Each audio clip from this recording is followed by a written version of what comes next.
Assalamualaikum warahmatullahi wabarakatuh. Apa kabar anak-anakku kelas 8? Mari kita lanjutkan untuk pembahasan materi bab 2 yaitu tentang gerak pada benda. Selanjutnya kita akan membahas gerak lurus.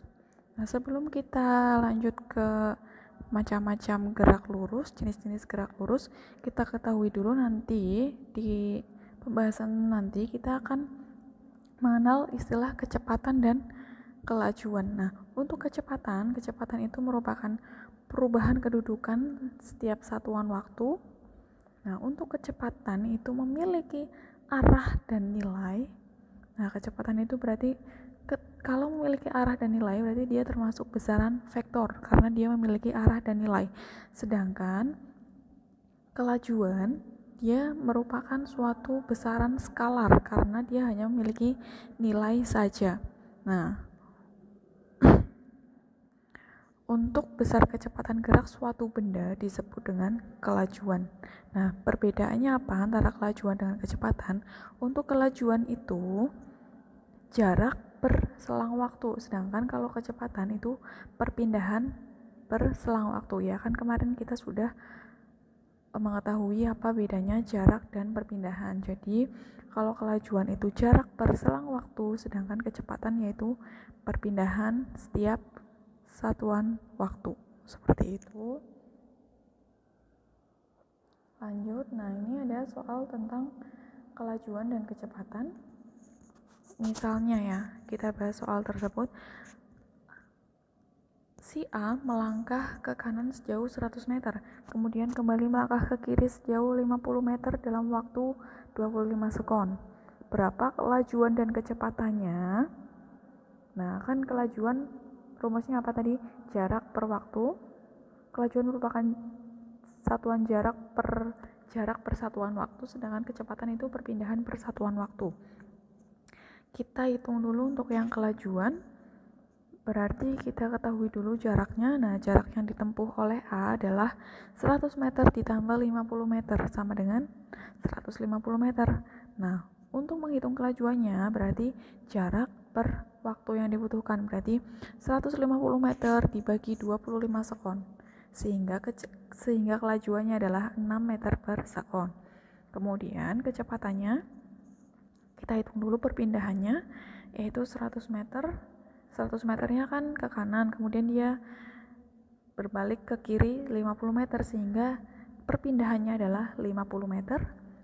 Selanjutnya dihitung kecepatannya. Kecepatan rumusnya adalah perpindahan per waktu, sehingga 50 per 25 sama dengan 2 meter per sekon.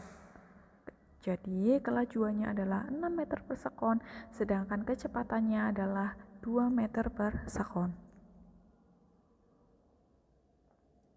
Selanjutnya yaitu gerak pada benda. Untuk gerak lurus ada dua jenis gerak lurus. Oke, kita ketahui dulu untuk gerak lurus itu apa. Gerak lurus merupakan gerak yang mempunyai lintasan lurus. Nah, untuk jenis-jenis gerak lurus ada dua, yaitu gerak lurus beraturan dan gerak lurus berubah beraturan. Untuk gerak lurus beraturan atau GLB merupakan gerak lurus yang memiliki kecepatan atau kelajuan tetap. Misalnya kamu naik sepeda, kelajuannya tetap 2 meter per sekon, terus setiap 1 sekon kamu 2 meter seperti itu. Berarti kecepatannya atau kelajuannya tetap. Kelajuannya 2 meter per sekon, terus setiap 1 sekon 2 meter seperti itu, diperoleh jarak 2 meter seperti itu. Nah, kemudian itu ya, kalau untuk gerak lurus beraturan merupakan gerak pada lintasan lurus yang memiliki kecepatan atau kelajuan tetap, sedangkan gerak lurus berubah beraturan merupakan gerak lurus yang besar kecepatannya berubah secara teratur. Gerak pada lintasan lurus tetapi kecepatannya berubah secara teratur gitu. Misalnya kamu naik sepeda, kemudian 2 detik selanjutnya kecepatanmu bertambah, awalnya misalnya 2 meter per sekon, kemudian detik selanjutnya 3 meter per sekon, detik selanjutnya 4 meter per sekon, detik selanjutnya 5 meter per sekund. Nah, seperti itu. Kecepatannya berubah tetapi secara teratur. Nah, untuk GLBB, gerak lurus berubah beraturan, itu dibagi menjadi dua jenis juga, yaitu GLBB dipercepat dan GLBB diperlambat. Oke, selanjutnya. Nah, selanjutnya ini untuk mengetahui kita mengidentifikasi apakah gerak suatu benda tersebut merupakan GLB atau GLBB dipercepat atau GLBB diperlambat, kita bisa menggunakan ticker timer atau kita bisa menggunakan tetesan oli yang menetes pada kendaraan tersebut yang akan kita identifikasi tersebut. Nah, pembacaannya jika untuk yang tetesan oli itu searah dengan arah gerak kendaraannya, sedangkan kalau pembacaan ticker timer itu berlawanan dengan arah tarikan pada pitanya. Misalnya itu dapat dilihat pada PowerPoint ya. Untuk yang tetesan oli dulu. Nah, kan mobil bergerak ke arah kanan, jadi kita membacanya dari kiri ke kanan. Nah, kita lihat untuk yang nomor 1, jarak antara tetesan oli yang satu dengan selanjutnya itu sama ya.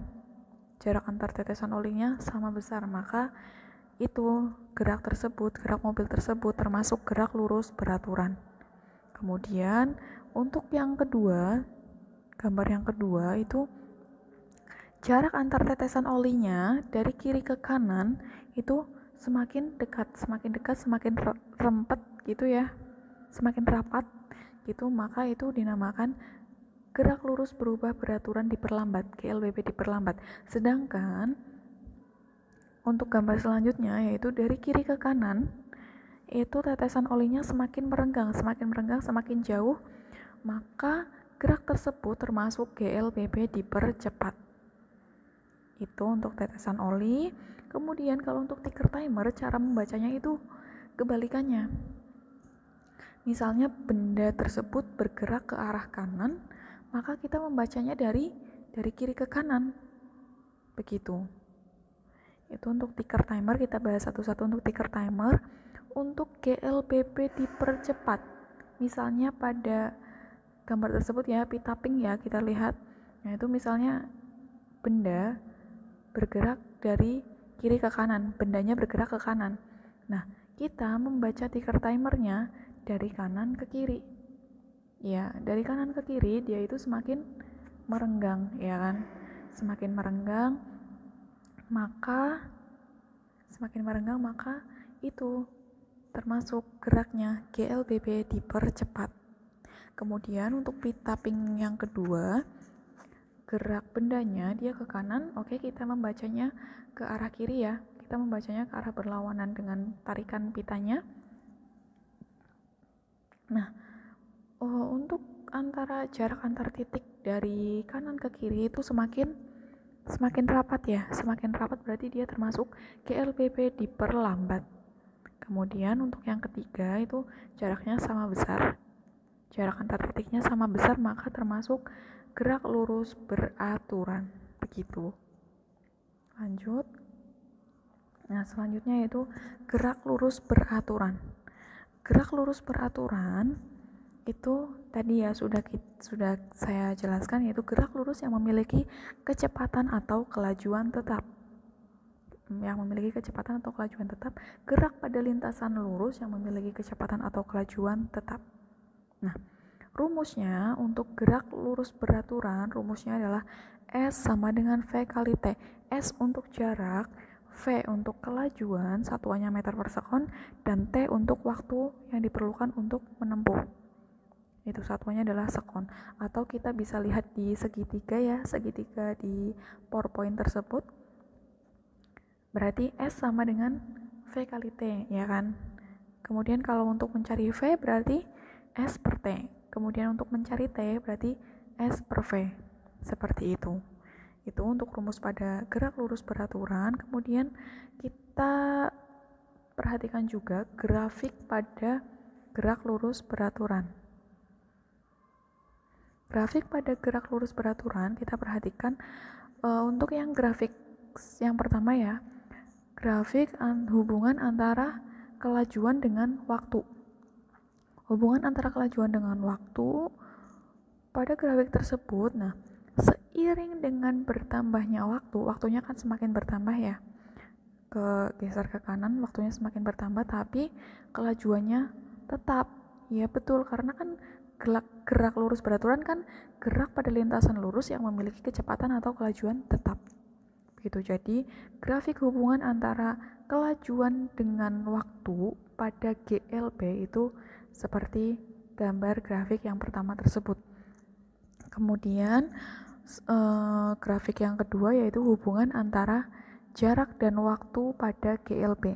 Ya, seiring dengan bertambahnya waktu semakin bertambah, jaraknya juga semakin bertambah. Mereka berbanding lurus, sama-sama nambah, waktu nambah ya jarak nambah, tapi ya bertambahnya sama besar begitu.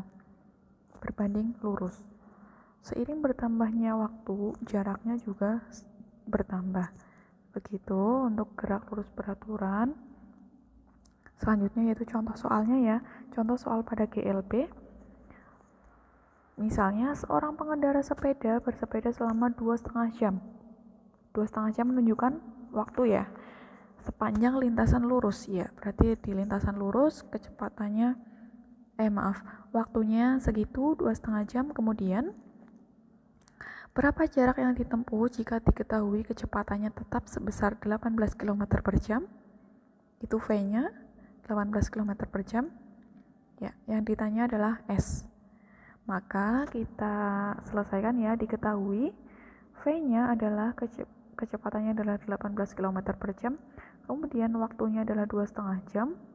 Nah, yang ditanya adalah jaraknya. Nah, rumus jarak apa tadi? Rumus pada GLB kan V sama dengan S per T. Maka untuk mencari S berarti V kali T. Begitu. Sehingga langsung saja S sama dengan V-nya dimasukkan dan T-nya dimasukkan. S sama dengan V kali T. Maka S sama dengan 18 dikali 2,5. Kenapa tidak diganti ke sekon atau ke meter per sekon ya? Karena sudah sama-sama ya jam ya. Kalau waktunya jam itu kecepatannya menggunakan kilometer per jam seperti itu.